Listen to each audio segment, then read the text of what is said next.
Hi, I'm Richard Rogers, and I absolutely hope that you enjoy today's spiritual message. You know, we at Unity of Phoenix Spiritual Center are committed to helping people live better lives. We're going to provide you tools over and over, spiritual tools that allow you to live your best possible life. And if you want to leave a donation to continue to allow the work that we do to support other people just like you, we say thank you. Thank you for your generosity, because this ministry is committed to making the world a better place. All right, so my talk tonight is entitled Follow the Path. So the question that I want to put before you is, like the simplest question really, is what do you need to follow the path? Right? So what do you need to follow the path? Right? And one of the things that I think is so interesting sometimes is that it looks to me like some of us are having some difficulty actually following the path, right? The path that we're on, right? So tonight what I want us to really look at is, I want to break this down.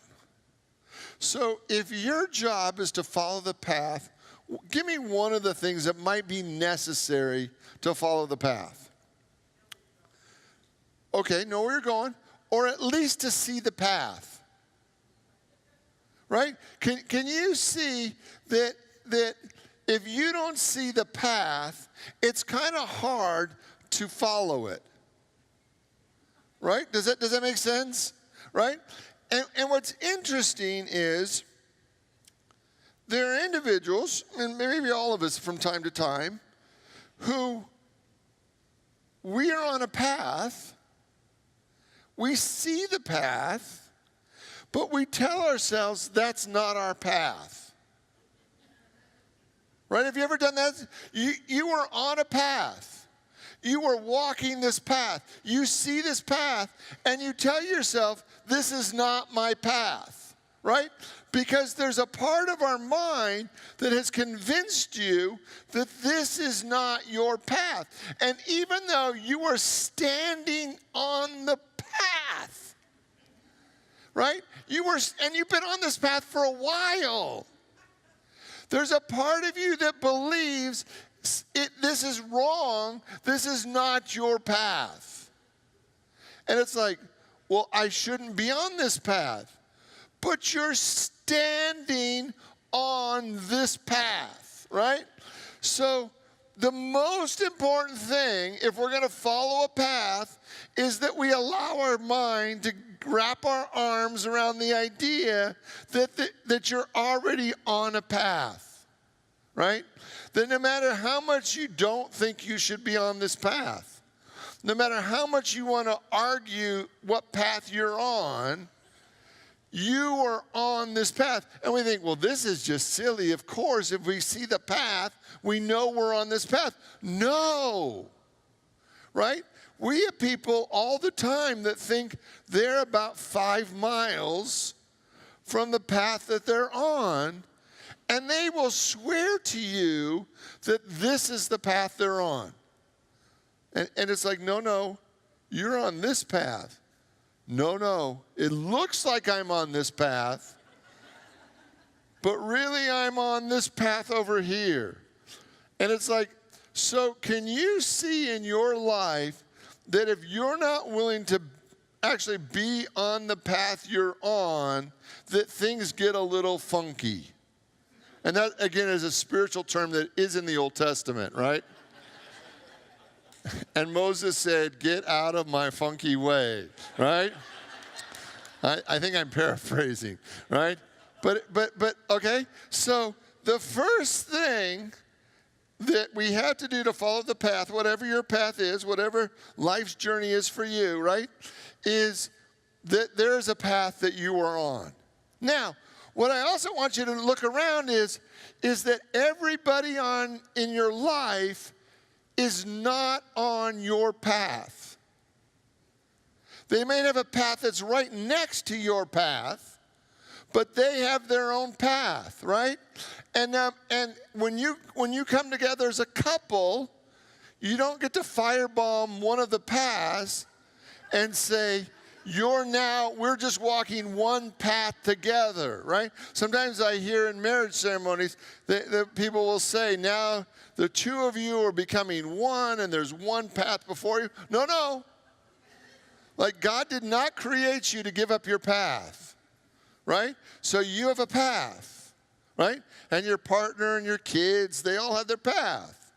And I know that you want to dial in their path, right? Does everybody have at least one child that you would like to change their path? Right? Grandkids, parents, everybody has at least one person that you absolutely do not think they should be on the path they are, and they're on their path, right? So the number one job when it comes to following the path that we're on is just to see it, right? That everybody has a path. We're all on our own path. We can share, we can walk with each other, we can talk to each other as we're walking our own path. But we're all on the own path. Has anybody ever done the labyrinth out there? We have a labyrinth. And if there's multiple people on the labyrinth, somehow there's no harm, no foul. Rarely do we get somebody that bloodies themselves or punches somebody as you're passing somebody, because even though you all have your own path, we could actually do it just, kind of gracefully and nice. So the first point that I hope you heard me say is you have a path. True? And your number one job is to see your path. And you can look at other people's path and maybe say, well, I wish I was at that path, or I wish I had that path. But the reality is you don't, right? And the more time you spend looking at other people's paths, thinking that should be your path, the more time you spend actually away from walking your own path, right? So when we have path envy, it's never healthy, right? That you're just here to walk your path, right? And we're to walk our path with the idea that we walk it in grace and love, right? Because that path is our path, okay? So the first thing, did everybody hear me say, you have a path? See your path, stay on your path, and walk your path. If you don't like your path, oh well. Right?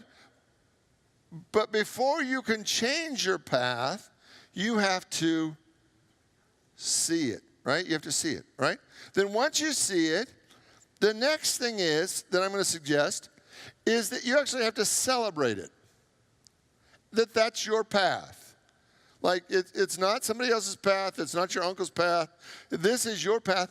And that you can actually celebrate your path. And if it means that you kind of have to argue a little bit with God or yourself or your mind. But the idea is to see it and celebrate it. Okay? And that you can't even change your path until you can see it and celebrate it. Because this gets a little weird. You don't have permission to get off of it until you can see it, until you can celebrate it. Because you've missed it, right? So can you see in your life right now the path that you're on? Can you see it? Like, your path may not be my path. It's not going to be my path. But you're on a path. And you might be in the place.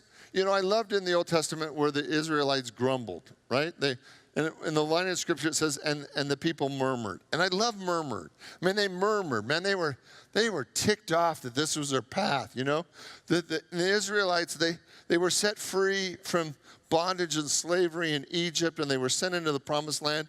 And they weren't in the Promised Land 15 minutes before some of them were already ticked off. Because it's like, oh, I had it better. Oh, wait, I didn't get to decide. I didn't get to vote, right? But now they're on their path, and they're walking their path, right? So you have a path, and I want you to celebrate your path, okay? Now, once you fully wiggle into your path, you see it, you feel it, you go through your grief issues and your resistance and your upset, and you really just get into your path. This is my path, right? Once you've really wiggled yourself down into your path, that you got the right shoes for your path now. You're not wearing stilettos if you're in the desert, right? You've got the right shoes for the right path because this is your path, right? Can I get an amen? Amen. You're on your path. Now, when you fully embrace your path, and not until you fully commit to your path, does the universe open a door to say, you know, I've walked this path. I'm fully on my path. I'm not resistant to my path. This is my path. And I would be interested, I'm interested because you have free will, I'm interested in this path going in a new direction. But you can't get there till you fully get into your path. And then once you're fully on your path, you're not in resistance anymore. This is my path. And I'm not saying it's your lot in life. Sometimes it doesn't mean that you can't change it, but you can't change it until you get it. And then once you get it, the universe says, well done. Now, would you like to make any modifications to that path? And you think to yourself, maybe I would. Maybe I'd like to create a different path. Maybe I'd like to create a path where there is more joy or peace or whatever, right? So then you decide, I want to go to a happier path. Let's just say it's a happier path, okay? Say you've been in a cranky phase of your life. Anybody ever been in a cranky phase of their life, right? So you've done a cranky phase and you think, you know, I'm ready for a path of happiness and joy and peace and love, and I'm ready for a higher ground. So the universe says, very well, we're gonna start moving you in a new direction, right? Now, when that new path begins to reveal itself to you, right, do you still have to see it? Do you still have to accept it and celebrate it, right? The other thing that I want you to see is you have to actually trust the path. Because all self-doubt comes from not trusting the path, right? Can you think of a time in your life where you just stopped walking your path because you didn't have enough trust to walk your path? Can everybody think of at least one time in your life where you just didn't believe in your path anymore? You didn't believe that it was actually going to take you where you wanted to go? Because if you've ever hiked, you know that sometimes most paths are not a straight line. Has everybody had that experience in life where the way you got to the good that you wanted was by no way that you could have ever predicted in your own life? Like it was like the most crazy way, but you actually got there, right? So the moment you decide you want to go in a new direction, you actually have to trust the new path will take you in the direction you want to go. And what I want you to see is that for many of us, trusting a path is hard. It's hard. You know, if you've ever hiked any of the mountains around here, many of the trails around here, they give you a trail map. Like they don't give you like a paper map, but it's usually at the beginning of the trailhead, there's a map and it shows you where you go. Because so many people freak out because they start on a trail and it looks like it's going the wrong way, and they just had so many people lose their minds, right, that they started putting maps out so that you could see that if I just get on this trail and just follow it all the way, I will really, truly end up where I started, right? So they actually have maps. Because what I want you to see is, what is your current level of trust for your path? Do you trust your path? Do you trust your path is actually going to get you to where you want to go? Or are you still debating that this is not a good path and I wish I had picked another path? Like, I want you to really walk your path, trusting that your path will take you to where you want to go. Okay? So trust, right? And then what I want you to begin to really look at is that you actually have to walk it. Right? There are no little helpers, there's no mules, there's no llamas that you get to walk with. You actually have to walk your own path. And the last one is that as you walk it, right, you actually come back to celebration again. That as you walk any of the paths in this community, in this county, there's going to be a moment where that path takes you to someplace incredibly beautiful. And the moment you look at it and you see how incredibly beautiful it is, and you can celebrate that path, it's almost like it's not until you get to fully celebrate it that the youth then again gives you another opportunity to pick again. And over again through the course of your life, what we do is we get on a path, we fully get on a path until we can really get our arms all the way around this path, and then we get to the point where we celebrate it. Okay? So this month, I've been doing a series called Mastering Money. And the premise has been that to put God first, that we're here to serve God and let money serve us, right? And what I want to do tonight is really look at one of the other aspects of this as we follow our path. And one of the things I want you to really begin to hear me say over and over again is that one of the things we've talked about in this journey is our desires, okay? And I hope this is all going to make sense at some point. One of the things when it comes to your desires, because your desire for most of us is whatever success looks like for you, okay?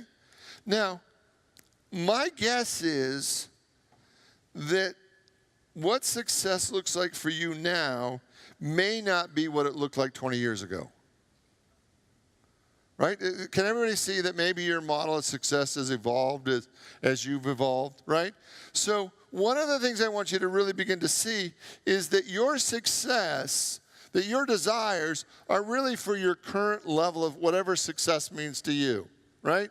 And it doesn't mean probably what you were when you're maybe in your 20s or your 40s or wherever you are now. But what does success look like for you now? That's the desire, okay?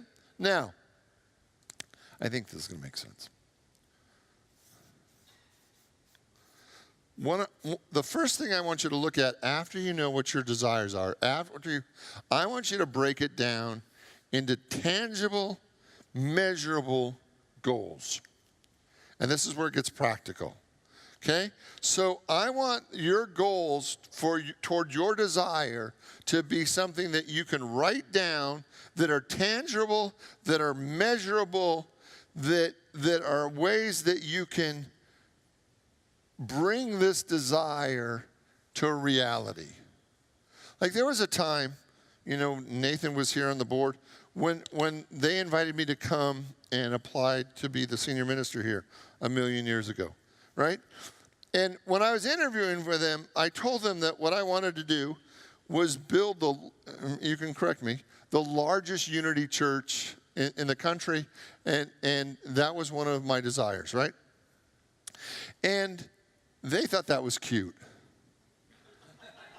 right? They thought it was cute. Like, no, there's big churches, that's cute, but that's not going to happen, right? But I was really committed to that. That's where I was going. That's what I wanted to say. And that was important to me, right? And that was the desire. And then I had 3 goals for that I think would allow that to happen. And those 3 goals were dynamic worship experiences, great children's ministry, and bringing the best guest speakers and spiritual teachers we could find. So we brought Deepak Chopra, Wayne Dyer, Marianne Williamson. We brought the best of the best. And those 3 things over and over again were the primary goals, right? That if we could do those 3 things, I believed it would get us to the desire of building an incredible spiritual community, right? And I think it's worked over and over again. I think it's worked, right? In fact, we still live that vision. We're still about that. We're still committed to great children's ministry. We're still committed to great, worship experience.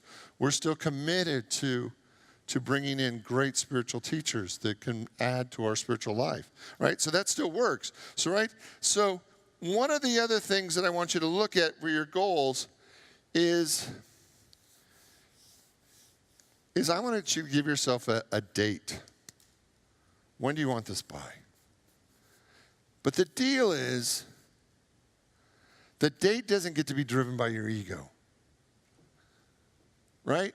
It's actually to get you motivated to take action, okay? So the first step is goals. Now the next one is that you actually have to do then is to create a plan. Okay? So the plan then becomes, how am I going to get this so that I can get to this, right? And again, this needs to be written down. This needs to be written down, and it's helpful if you ask for other people's advice on the plan, right? Because I guarantee whatever your goals are, there's somebody who's probably already done it, right? So we don't have to reinvent the wheel, right? And if there's somebody that's already done it, they can actually help you create a plan that works for you, that makes sense, because they have a level of knowledge, because they've already done it, that can actually access your level of good. And no matter what the goal is, no matter what the desire is, our plan then actually supports that. So we have a desire, then we break it down into smaller goals, and now we have a written plan that allows us to begin to bring that thing into life. Now, 3, I want you to begin then to share the plan. Share it. And I want you to begin to share it with people who believe in you, who believe in the highest and best good for you, whether it's a mastermind group, whether it's a prayer group, whether it's your uncle who's just loves and adores you. I want you to share it so that you get practice saying it out loud, so that it's not just being held in here. I want you to actually share your plan with people that can give you support. Who can say, have you thought about this? Or what about this? Or what about that? Right? That you actually begin to build a system here, right? Because most organizations, they have a strategic plan. You know, even sometimes in the church, we had strategic plans.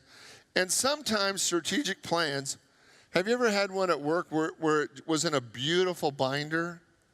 Right? And it might be 80 pages long, and it's in a beautiful binder, and it sits in this spot, right? And it sits there for 2 years until somebody says, well, what's in the strategic plan? And you get it back out, and you leaf through it, and you go, you know, this is great stuff, but we're not using it, or it's not really making sense, because it's got a great binder and it's, you know, been beautifully laid out, and there's maybe even PowerPoint presentation to go with it, and it's an incredible thing, but it's not real, right? So what I want you to know is, I want you to know what is your desire? What are the goals that will support that? What's the written plan that'll make that a reality? And then I want you to share it in such a way that you have people around you that will help you be accountable. How much do we like that word, accountable? Right? It's not a fun word, right? Because the idea is, if I say it out loud, if I tell other people, then I actually have to go out and do it, right? And then 4.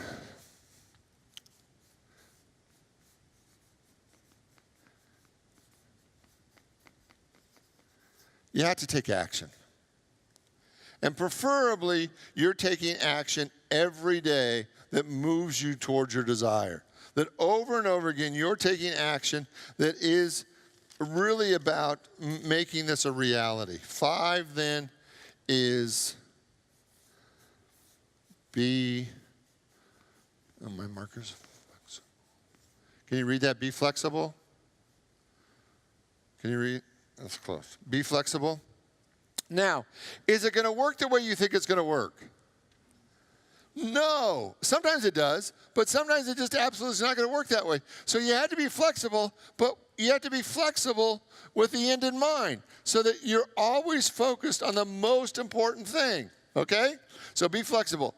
Then 6, it's getting smaller.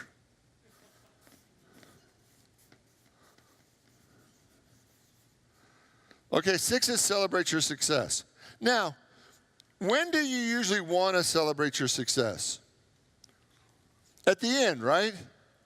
And usually what happens is we don't celebrate at all, and then we wait 20 years thinking that we're going to celebrate when the big thing is done, right? what I want you to really begin to look at is I want you to celebrate regularly over and over that every little win gets a celebration. Every little win. So if you make a 2% increase, woo, right? We're celebrating the 2%, right? If you get one little step towards your goal, we're going to celebrate it. We're going to celebrate, celebrate, celebrate. And then the last one that I want to share with you is I'm going to invite you to be, and this is going to sound, I'm going to invite you to be grateful. And I do mean grateful, but really what I mean is to notice God. When you're creating a new life, there's going to be a million ways that God steps in that doesn't look like God. Right? Does that make sense? You know, in all like the Harry Potters are all in mythology. In mythology, there's always the supernatural hero that comes in to help the hero, or the supernatural assistance that comes in and helps the hero when the hero's reached the point where the hero wants to give up, or the hero's down, or the hero's, just fallen off the cliff or whatever. There's always that moment where some level of assistance comes in and saves the hero so the hero gets to keep going, right? That's God. And I guarantee if you actually begin to bring your desires into a reality, there'll be a point where it looks like you're going to go down flaming, where it's going to blow up, where it looks like nothing's going to work and it's never going to come together and it's going to be awful. But there's going to be a moment where you're going to begin to notice how often somebody calls or sends you an email or knocks on your door and they say, but I can do this. And you think, well, why do I need that? And they say, because if you want to get to where you want to get to, you're going to need this peace. Does that make sense? And I want you to be really good at noticing all the ways that God hides. God hides. As a friend, as an assistant, as supernatural aid that you can never even think you needed. And it's over and over again that allows us to really bring our desires into reality. Now let me give you one more example, okay? And I'm going to do it really quick. Now imagine that your desire was to hike rim to rim in the Grand Canyon, let's just say June of next year, right? So let's say you had 10 months, right? Your desire was to hike rim to the Grand Canyon, right? Anybody ever done it? I have, right? A few of us have, okay? Say that's your desire. Now, if that's your desire, can you imagine that you might have some goals that would allow that to happen?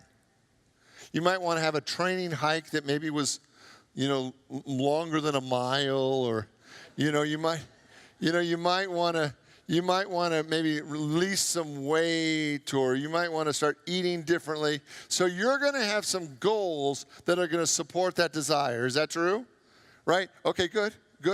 Now, once you have this desire to hike the Grand Canyon, can you see why it might be helpful to share with supportive people that this is your desire, so even though it's 10 months out, that you don't bag it, that you actually have people that are accountable to you, that love you, that believe in you, that trust you, that you actually say it out loud that you want to do it, so that they say, well, how's the hiking coming, right? Or, did you go buy the new shoes yet? Or, whatever it is, but you actually share it. Now, 4, can you imagine that hiking on a regular basis might make hiking the Grand Canyon easier? Right? There's always this tourists that come to the Grand Canyon. We've all seen them, right? You're standing on the edge. They've never been to Arizona. And they've decided they're going to hike all the way down to the Colorado River and back with one small bottle of water, right? And and it's 110 degrees on the rim, and they're going to go all the way down and back. And you think, I don't think that's going to happen. right? So there's some action steps, right? And maybe as you're training for the Grand Canyon, there might be a time when you might sprain your ankle, or you don't always get the hikes in that you wanted to get in, or they're not quite as long as you think they. So you have to be a little flexible. True? True. Great. All right. And then every time you do a good hike, do you celebrate it? Woo! Right? Woo! And then the last one, you begin to notice all the ways, because you've set this intention, that the universe comes along to support you.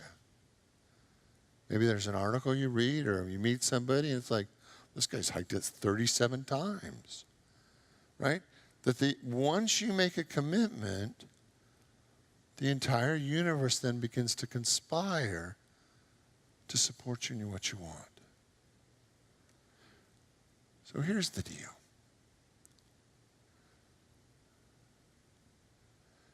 I do believe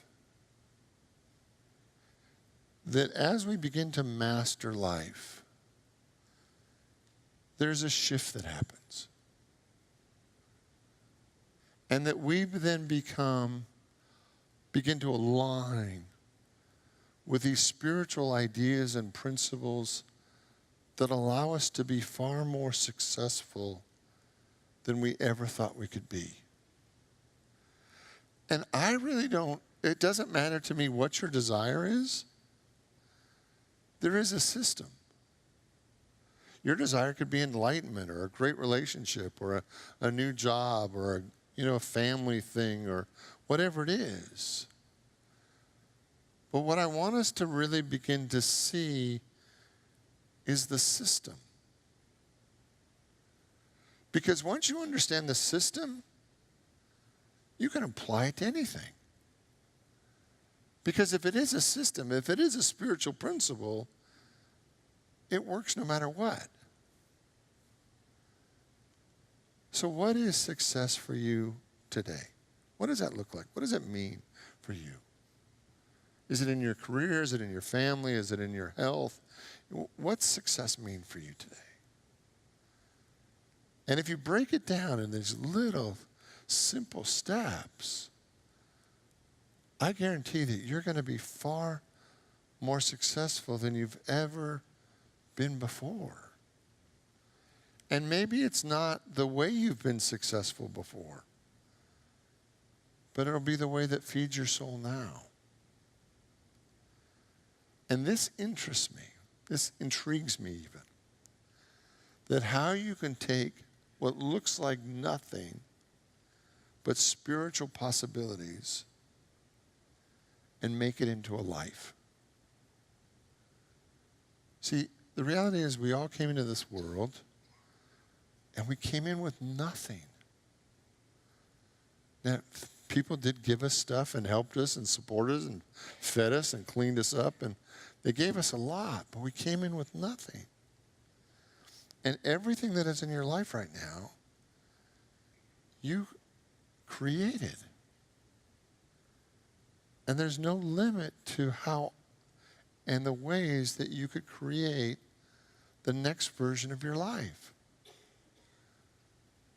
And as we understand spiritual principles, everything gets easier. I walk the path of faith. Will you say that with me? I walk the path of faith. One more time, look, actually mean it. I walk the path of faith. One more time, just for grins. I walk the path of faith. Will you pray with me? And I want you to open your mind, your heart, your soul to the activity of God that is right here, right now. And that your future is absolutely unlimited. And as we begin with exactly where we are, with the path that's right in front of us, right where we are, there's an unlimited possibility that unfolds. That wherever you are in your life, as we come and bring our whole life into the path that we're on, there is an unlimited future. There's an unlimited amount of God's good. So in the name and through the power of the living Christ, we give thanks. And so it is. Amen.